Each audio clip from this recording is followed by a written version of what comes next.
మనతో పంచుకుంటారు.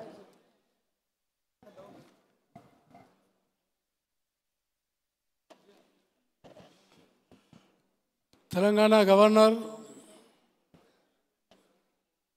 విష్ణుదేవ్ వర్మ గారు, అలాగే ఆంధ్రప్రదేశ్ గవర్నర్ అబ్దుల్ నజీర్ సాబ్, మరియు ఒరిస్సా గవర్నర్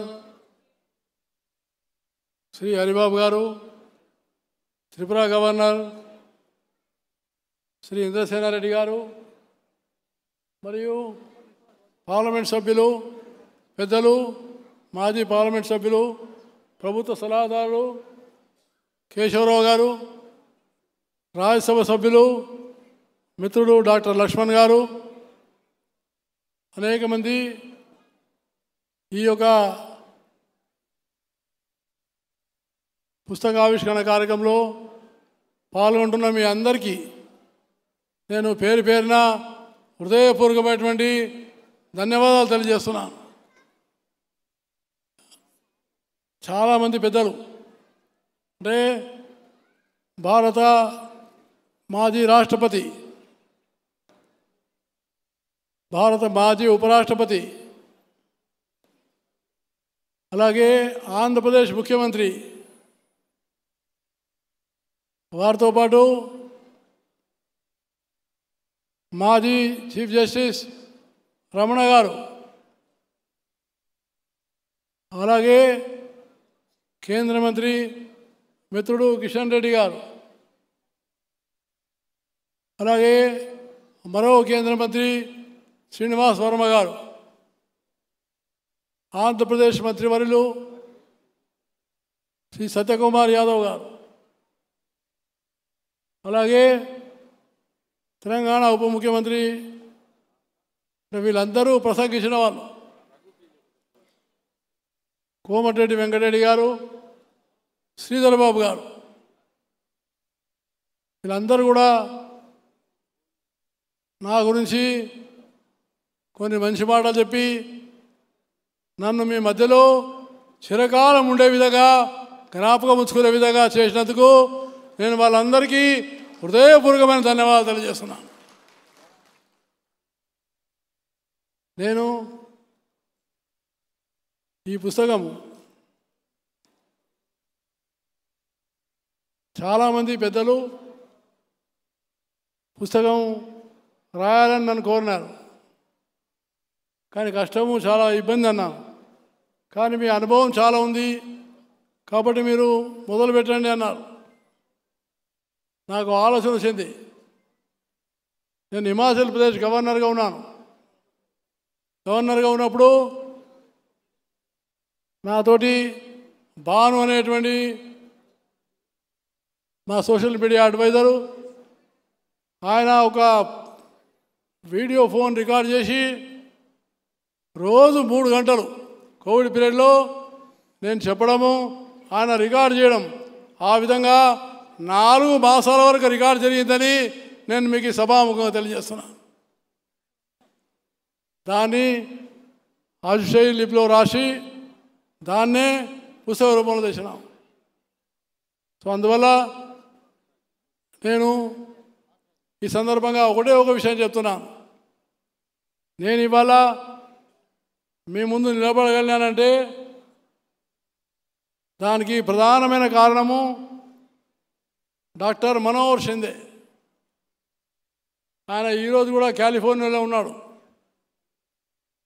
డాక్టర్ మనోహర్ షిందే గారు నన్ను ఆర్ఎస్ఎస్ తీసుకెళ్ళినారు. నాకు తెలియదు, నా వాతావరణం అంతా వేరు. కానీ ఆయన తీసుకెళ్ళి నన్ను ఒక రాయిని, ఒక రప్పను, ఒక శిల్పంలాగా తయారు చేసినటువంటి నాయకుడు డాక్టర్ మనోహర్ షిందే అని మీకు మనవి చేస్తున్నాను. అందువల్ల నేను ఈ 40 సంవత్సరాల యొక్క నా రాజకీయ జీవితాన్ని కారణం ఏంటంటే ఆర్ఎస్ఎస్, రాష్ట్రీయ స్వయం సేవకే నా ప్రాణము, నా ఆత్మ, నా దేహము, నా సర్వమన్నని మీకు మనవి చేస్తూ ఉన్నాను. నేను రాజకీయాలకు వస్తాననుకోలేదు. ఏనాడు కూడా ఊహించలేదు. కానీ ఇక్కడ సన్మానం చేసినటువంటి రామారావు గారి శ్రీమతి రామారావు గారు ఆయన బలవంతం చేసి సంఘ పెద్దలను కోరి నన్ను రాజకీయాల్లో తీసుకొచ్చినటువంటి నాయకుడు వి రామారావు గారు, బంగారు లక్ష్మణ్ గారని నేను మీకు ఈ సభాముఖంగా తెలియజేస్తున్నాను. వాళ్ళే నన్ను పెద్ద చేసినారు. అలాగే నా వెంబడి ఈరోజు వేదిక మీద ఉన్న నాయకులు ఇంద్రసేనారెడ్డి గారు, హరిబాబు గారు కానీ ఇంద్రసేనారెడ్డి గారు అయితే చాలా సందర్భాల్లో నా వెంట ఉండి అన్ని విధాలుగా నన్ను పైకి తేవడంలో తోడ్పడిన నాయకుడు ఇంద్రసేనారెడ్డి గారని నేను హృదయపూర్వకంగా మనం చేస్తున్నాను. నేను ఎందుకు చెప్తున్నానంటే నేను ఎంపీ అయినా, కేంద్ర మంత్రి అయినా, గవర్నర్ అయినా ఏదైనా కూడా దీనికి కారణం ఏంటంటే నిరంతరం మనం పరిశ్రమ చేయాలి. రాజకీయాలు వృత్తి కోసం కావు, రాజకీయాలు వ్యాపారం కోసం కావు, రాజకీయాలు సమాజం కోసం పనిచేయడమే రాజకీయమని నేను ఆ రకంగా ప్రజల్లో మమేకమై పనిచేసినాను. సో అందువల్ల మనందరం కూడా నైతిక విలువలను దృష్టిలో పెట్టుకొని మనం సమాజం కోసం పనిచేసేటువంటి తత్వాన్ని పెంచుకోవాలి. సమాజం ఏంటిది? సమాజం ఎవరు? పేదవాళ్ళు, దళితులు, బలహీన వర్గాల వాళ్ళు. అలాంటి వాళ్ళను మనం సముద్రణ చేసి వాళ్ళలో విద్య, వైద్యం, నైపుణ్యం ఈ మూడు తీసుకొస్తేనే నిజమైనటువంటి ఒక దేశ అభివృద్ధి జరుగుతుందని నేను నమ్ముతున్నాను. చివరిగా నేను ఒకటే చేస్తున్నాను ఏంటంటే నాకు ఇప్పటికి గుర్తుంది ఒక పాట, తేరా వైభవ్ సదా రహేమా అమ్మదిన్ చార్ రహే న రహే. అంటే మేము 4 రోజులు ఉన్నా బతికినా వేరు, కానీ ఓ తల్లి భారతమాత నీ వైభవం కోసమే మేము ఉన్నామని చెప్పేసి ఆ ఆలోచన మన మనసులో రావాలని నేను మీ అందరికీ హృదయపూర్వకంగా మనం చేస్తున్నాను. తేరా వైభవ్ సదా రహేమా అమ్మదిన్ చార్ రహే న రహే. ఈ యొక్క భావన దేశంలో 140 కోట్ల మంది తీసుకురావడమే నా మనసులో ఉన్న భావన అని మీకు హృదయపూర్వకంగా తెలియజేస్తూ, చాలామంది పెద్దలు వచ్చినారు. ఒకరిద్దరు పేర్లు చెప్పలేను నేను, కానీ ఇక్కడ కూర్చున్న నా ముందున్న ప్రొఫెసర్ ఇనాక్ గారు, ఆయన దాదాపు 87 సంవత్సరాల పెద్ద మనిషి.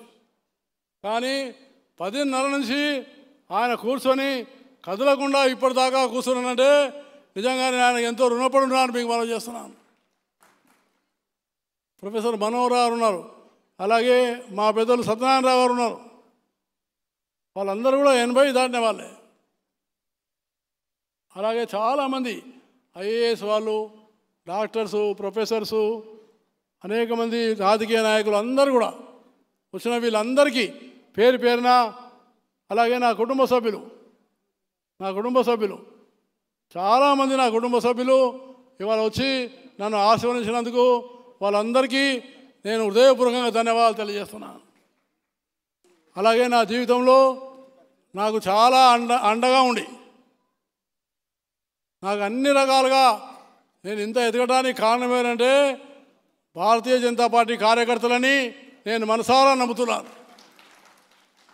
ఆ కార్యకర్తల వల్లనే, ఆ కార్యకర్తల యొక్క సహాయం వల్ల, వాళ్ళ యొక్క కృషి వల్ల, వాళ్ళు చేసినటువంటి సహాయం వల్లనే నేను ఇవాళ కేంద్ర మంత్రి, గవర్నర్ కాగలిగాను. కాబట్టి నేను ఎప్పుడు కూడా కార్యకర్తలను మర్చిపోనని, కార్యకర్తలే నా ఆస్తి అని నేను ఈ సభాముఖంగా తెలియజేస్తున్నాను. నేను నా ఇంట్లో తిన్నది చాలా తక్కువ, కార్యకర్తల ఇంట్లో తిన్నాను, కార్యకర్త ఇంట్లోనే ఉన్నాను ఎక్కువ. కాబట్టి అలాంటి కార్యకర్తలు వాళ్ళకు నేను ఎంతో రుణపడి ఉన్నానని నేను ఈ సభాముఖంగా తెలియజేస్తూ, అలాగే నా శ్రీమతి వసంత కూడా నా జీవితంలో అనేకమైనటువంటి మార్పులు తెచ్చినటువంటి వసంతకు నేను చాలా రుణపడి ఉన్నాను మనం చేస్తున్నాను. ఏ రోజు కూడా నన్ను ఒక్కరోజు కూడా నా శ్రీమతి ఇక్కడ తీసుకుపో, ఇక్కడ తీసుకురా, నాకు ఇది కావాలి, ఇది కావాలని చెప్పి అడిగినటువంటి ఒక్క రోజు లేదు.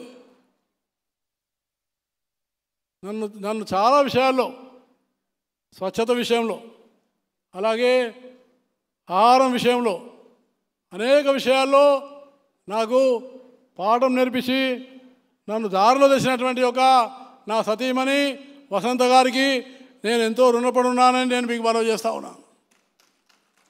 అలాగే నా వెంట ఉండి నా కొడుకు వైష్ణవ్ ఆకస్మికంగా మరణించినప్పటికీ నాకు కొడుకుగానే నా బిడ్డ శ్రీమతి విజయలక్ష్మి అండగా ఉండడము నాకు చాలా సంతోషంగా ఉందని మనం చేస్తున్నాను. నాకు ఆ రోజు చెప్పింది మా బిడ్డ, నాన్న కొడుకు పోయిందని బాధపడకు, నేను నీ కొడుకునని చెప్పి మా విజయలక్ష్మి చెప్పింది. ఆ ధైర్యంతో నేను ముందుకు వచ్చాను. కాబట్టి నా యొక్క బిడ్డ విజయలక్ష్మి, నా శ్రీమతి వసంత, అలాగే మిగతా కుటుంబ సభ్యులు, నాకు తోడ్పడిన వాళ్ళందరికీ మరోసారి నేను ధన్యవాదాలు తెలియజేస్తూ, అలాగే ఈ కార్యక్రమ నిర్వహణ సందర్భంగా అలయబలయ కమిటీ యొక్క నాయకులు ఈ కార్యక్రమాన్ని ఇంత పెద్ద ఎత్తున ఇంతమందిని ఆహ్వానించి పిలిచినటువంటి అలయబలయ కమిటీ నాయకులు మిత్రుడు రామచంద్ర రెడ్డి గారు, చింతల రామచంద్ర రెడ్డి గారు, అలాగే మా యొక్క జనార్దన్ రెడ్డి గారు, శంకర్ యాదవ్ గారు, వారితో పాటు శ్యామ్ సుందర్ గౌడ్ గారు, గౌతమ్ గారు, ఇంకా కమిటీలో ఉన్నటువంటి డాక్టర్ సత్యం గారు, జిగ్నేష్ గారు, మిగతా అందరికీ కూడా ఈ కమిటీ కూడా నేను హృదయపూర్వకమైనటువంటి ధన్యవాదాలు తెలియజేస్తూ, మళ్ళీ ఒకసారి తెలంగాణ గవర్నర్ వారు విశేషంగా ఈ కార్యక్రమానికి విచ్చేసి నన్ను ఆశీర్వదించేందుకు వారికి, వేదిక మీద ఉన్న నాయకులందరికీ నేను పేరు పేరున హృదయపూర్వకమైన ధన్యవాదాలు తెలియజేస్తూ, బాపిరాజు గారు ఉన్నారు, నేను చూడలేదు. బాపిరాజు గారు భారతీయ జనతా పార్టీ కాదు, ఆయన కాంగ్రెస్ పార్టీలో మాజీ మంత్రి. అయినా బాపిరాజు గారు నా మీద ప్రేమతోటి ఉదయం నుంచి ఇప్పటిదాకా కూర్చున్న నాయకుడు బాపిరాజు గారు. గంగరాజు గారు కూడా ఉండిపోయినారు ఇప్పటిదాకా. అంటే ఆ రకంగా ఆంధ్ర, తెలంగాణ అన్ని ప్రాంతాల నుంచి వచ్చినటువంటి నాయకులందరికీ నేను పేరు పేరున హృదయపూర్వకమైనటువంటి మళ్ళీ ఒకసారి ధన్యవాదాలు తెలియజేస్తూ సెలవు తీసుకుంటాను. జై హింద్.